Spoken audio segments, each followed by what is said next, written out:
चिंता की आवश्यकता नहीं है भैया, मैंने कोई विष नहीं मिलाया।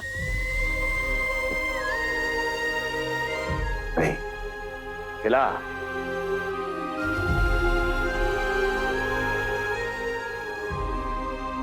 आह, उत्तम, अति उत्तम। वैसे इतना प्रेम अपने इस दुष्ट भाई पर कैसे?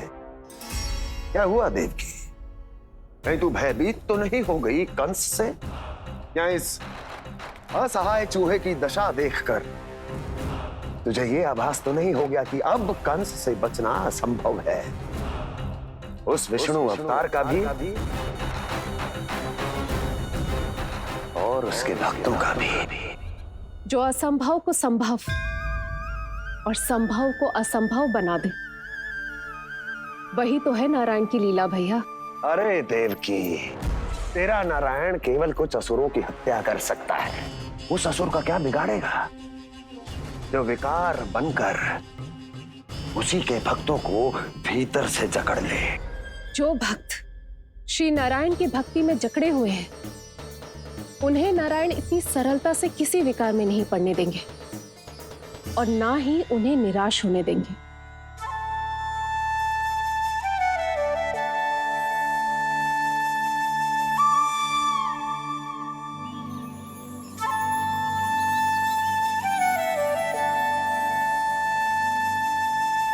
ये मुरली की धुन।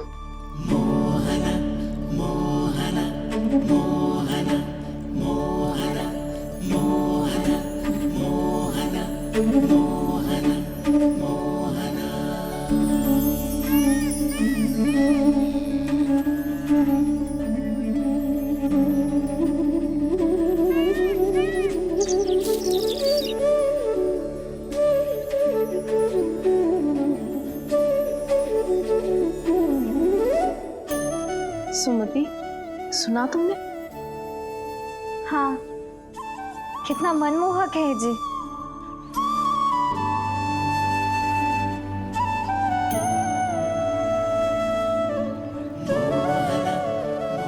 कान्हा,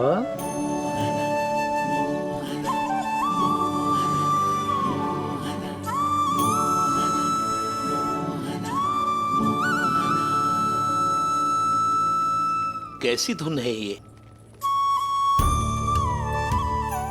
कहाँ जा रहे हैं ये सब?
खीर तो केवल माध्यम था भैया। सत्य तो ये है कि मैं केवल आपको इतना बताने आई थी कि श्री नारायण अपने भक्तों को किसी न किसी तरह सही मार्ग अवश्य दिखाते हैं। नारायण उन्हें लोग तो क्या किसी भी जाल में नहीं फंसने देते। कभी नहीं। नारायण उन्हें लोग तो क्या किसी भी जाल में नहीं फंसने देते। कैसी लगी मेरी मुरली की धुन? अच्छी थी ना? आनंद आयो?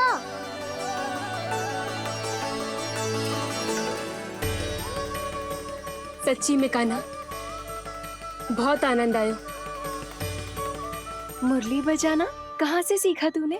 सच्ची तन मन पूरी तरह प्रफुल्लित हो गो है चाची। जैसे सब कुछ मिल गया। तो फिर किस वस्तु के पीछे भाग रहे हो आप सब? सब तो है आपके पास। सुख, स्वाद, समृद्धि, फिर संतुष्टि क्यों ना है?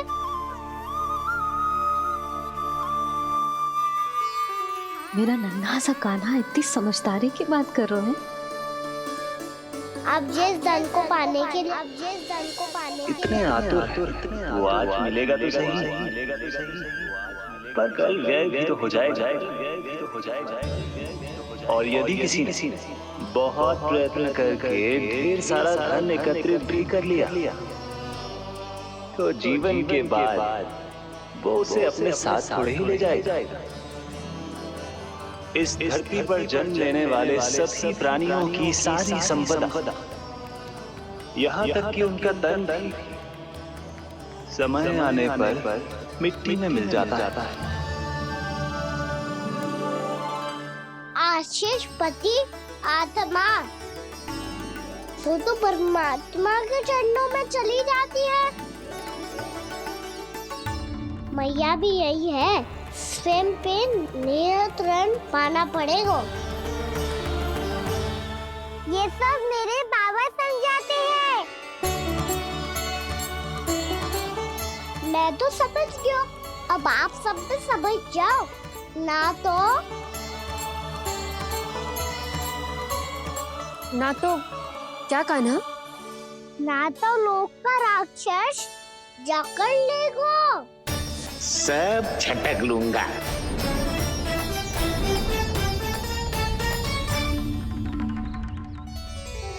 मैंने सही कहा ना बाबा? बात तो सही कह रहे हो है जय।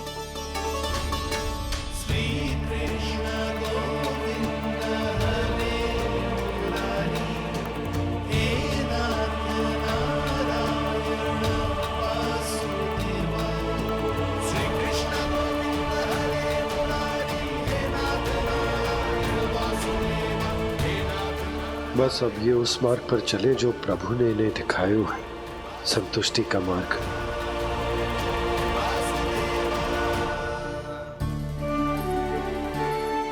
ठहरो।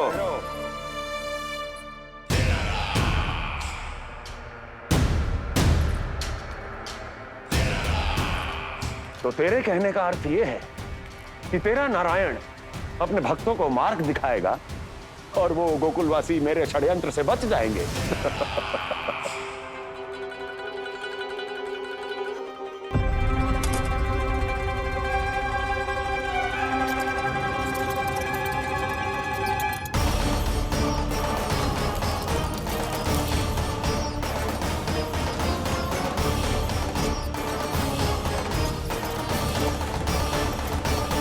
लोभ, तेरा नारायण चाहे कितने भी मार्ग दिखा दे, किंतु जब व्यक्ति के भीतर लोभ बस जाए, उसे तो स्वयं भगवान भी नहीं बचा सकता।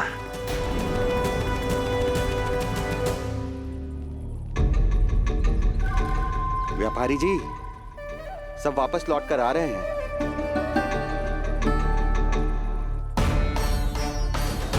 व्यापारी जी, ये रुक क्यों नहीं रही हैं?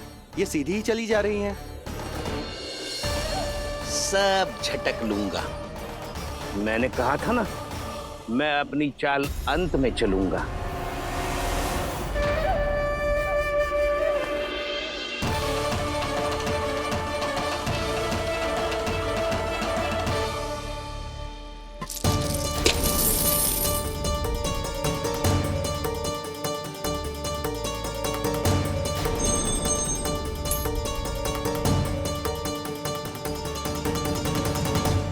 सिक्कों से भरे मटके यहाँ क्या कर रहे हैं?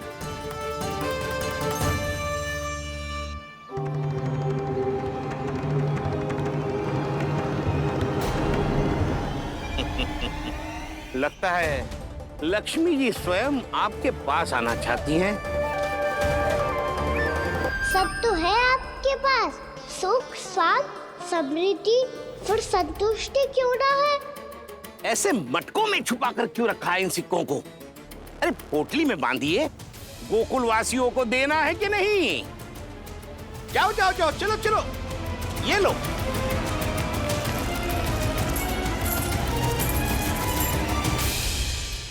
अवसर का लाभ उठाने को लोभ ना कहते, पर अवसर यदि हाथ आए और हम उसे गवा दे, इसे मूर्खता अवश्य कहते हैं। गोकुलवासी आपके साथ व्यापार नहीं करेंगे।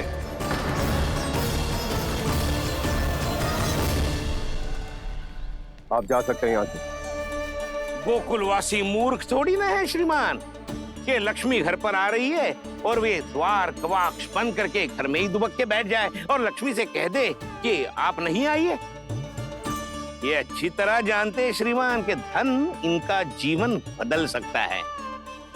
पुरुषों को सुख, शांति, ऐश्वर्य सब प्राप्त हो सकता है और महिलाओं को मिल सकते हैं नए नए वस्त्र, तरह तरह के आभूषण, जो चाहे वो। व्यापारी जी सही कह रहे हैं। इनके साथ व्यापार करने में बुराई क्या है?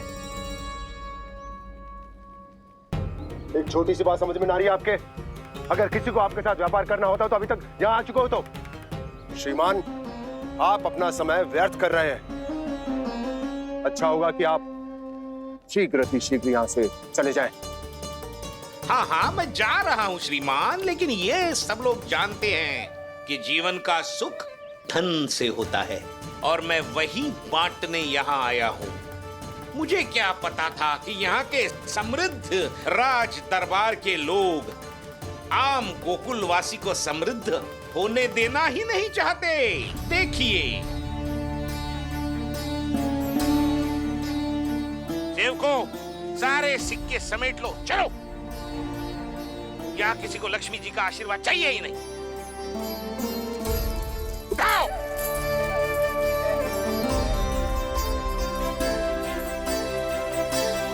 हाँ, हम भी तैयार हैं। सुलक्षणा? हाँ हाँ व्यापारी जी, हम दोनों भी तैयार हैं। हम सबको आपके साथ व्यापार स्वीकार है।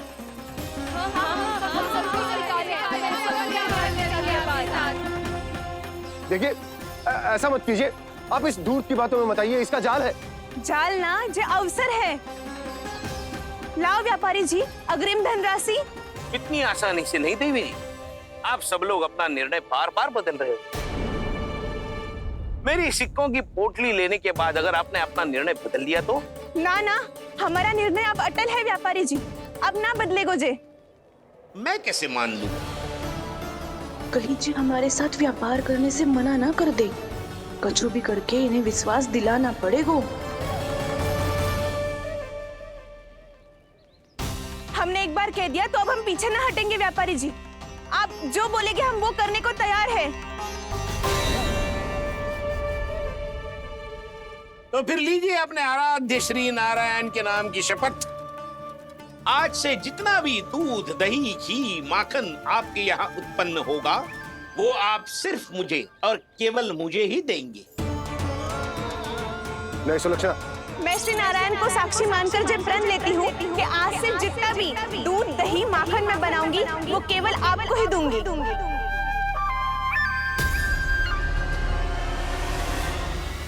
मैं भी श्री नारायण को साक्षी मानकर प्रण लेती हूँ। मैं भी प्रण लेती हूँ।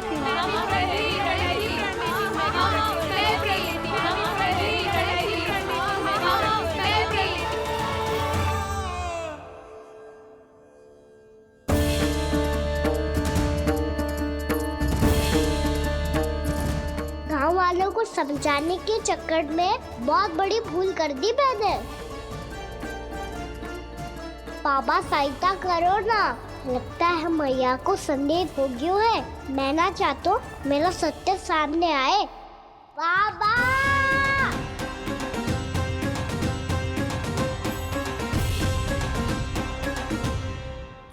यशोदा, क्या होगा? क्या होगा? देखो ना आपने कैसी मधुर मुरली बजाई है हमारे कान्हा ने। अच्छा, कितनी बड़ी बड़ी बातें कर रहा है। ये कोई सामान्य बात है? बाबा संभालो। सामान्य बात ही तो है यशोदा। जैसे बड़े बड़े ऋषि महात्मा के जैसे ज्ञान की बातें करना जे सामान्य लग रहा है आपको? अब बालक जो देख तो सुन तो है, वही तो करतो है। अब हमें कितनी बार बातें करते सुनो है, हमने कितनी बार इसको शिक्षा दी है। और अब तो यशोदा जे बाहर भी जाने लगो है, कितने नए नए व्यक्तियों से मिल तो होगो, नई नई बातें सीख तो होगो, है कि ना? सही कही थी जी आपने। बालकों का विकास घर पे बैठने से ना हो सकता। जी देखो, आज घर से बाहर निकलते ही कैसा सयाना हो गया मेरा लल्ला।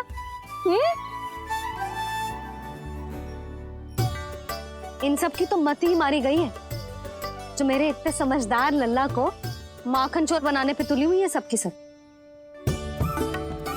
क्यों रे, इतनी शीघ्र इतनी बड़ी बड़ी बातें करने लगो तू?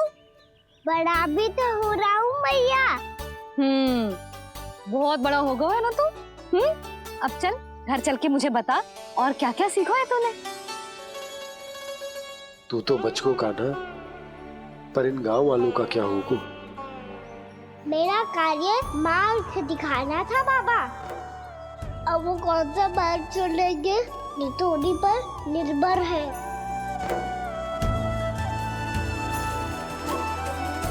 पहले आपने समझाओ, फिर मैंने समझाओ। अब तो कान्हा ने भी प्रवचन दे दियो। आशा है अब उनके समझ में आ जाएगी। किसी को कछु समझ में ना आए बहू। उस दूर के सिक्कों की खनक ने सबको अंधा और बहरा बना दिया। सबने श्री नारायण के नाम का प्रण लेकर उसे वचन देती हो। अब से अपना सारा दूध, दही, माखन सब कुछ केवल और केवल उस व्यापारी को ही देंगे।